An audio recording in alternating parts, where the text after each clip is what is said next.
Hello, welcome back.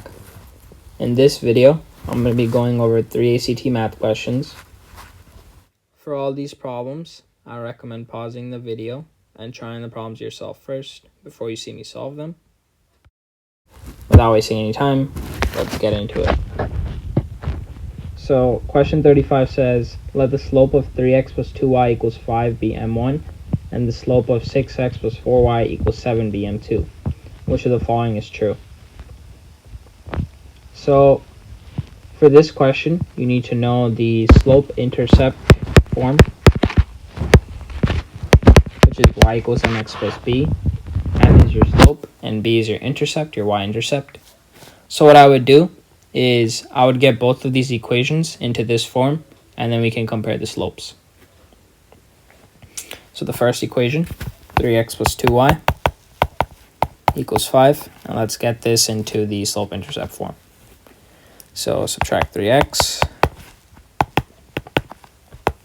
2y equals 5 minus 3x. Divide by 2. Divide by 2. Y equals 5 over 2 minus 3 over 2x, right? So m is negative 3 over 2, m1. Now let's do the second equation, which is 6x plus 4y equals 7. You get minus 6x, you get 4y equals 7 minus 6x. Same thing, divide by 4 to get y by itself. You get y equals 7 over 4 minus 6 over 4x. m2 is negative 6 over 4, which is the same thing as negative 3 over 2, right? Because negative 6 over 4 simplifies to negative 3 over 2. And we also found that m1 was negative 3 over 2, so they are actually equal. So m1 equals m2. On to question 44, which says in triangle ABC shown below, the given side lengths are in meters. What is the area in square meters of triangle ABC? So for this question, you need to remember that to find the area of a triangle, it's 1/2 times the base times the height. We already know our base. It's 8.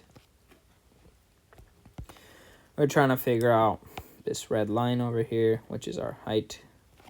And to figure that out, we need to use the 30, 60, 90 triangle rule. That is basically,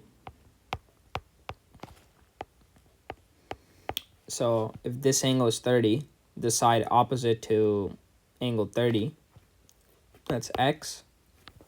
The side opposite to angle 60, that's x root 3. And then the side opposite to your right angle, that is 2x. And we can actually use that here because, remember, this is also a right angle. This is also a right angle, right? This is 90. And if this is 90 and this is 60 in this triangle, if we just focus on this triangle, all angles in a triangle have to add up to 180, which means this angle right here is 30, and then we can just use this rule to figure out what our height is. So if the side opposite of angle 90, which is 6, right? That means the side opposite to angle 30, that's going to be 3. Which means our height will be 3 root 3, right? Because side opposite to angle 60, that is x root 3. And in this case, x is 3, so 3 root 3. Now we know our base, and now we know our height. 1/2 times 8 times 3 root 3, that's 24 root 3 times 1/2, it's 12 root 3. So our answer is J. On to the last question, which is also question 44. It says, for any real number x such that x is less than negative 5, in the equation below, which of the following statements must be true of the number represented by y? So for this question, it says that x has to be less than -5, right, for this equation. So what I would do is I would plug in like numbers less than -5, so -6, -7, and then I would see what the value of y is, and then I'll try to identify a pattern. Like, for example, if the value of y is irrational when I plug in -6 and -7 and -8, it's greater than 0, it's 0, less than 0, or it's imaginary when I plug in different numbers for x, if there's a consistent pattern. So let's do that. When you plug in x equals -6, we get y equals -6 plus 5, that is -1. So you get, when you plug in x equals -6, you get y equals negative square root -1. Now let's plug in -7. You get y equals -7 plus 5, that's -2. You get y equals negative square root -2. If you plug in -8, you get y equals negative square root -3. And the pattern I see is that you're dealing with the square root of a negative number, right? -1, -2, -3. And I remember that the square root of a negative number, so specifically the square root of -1, that is I. So that means this first one is -I.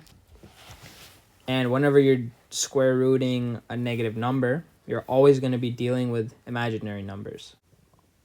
For example, if we were to simplify y equals negative square root -2, you could rewrite it as y equals negative square root -1 times 2, which is the same as y equals -1 times root 2, and like I just said, the square root of -1, that's I. So you could just replace this with I. You would get I square root 2, and then you have your negative. Same thing here. It would be, if you simplify this, it would be y equals negative I square root 3. So just remember, if you're dealing with taking the square root of a negative number, you're going to be dealing with imaginary numbers.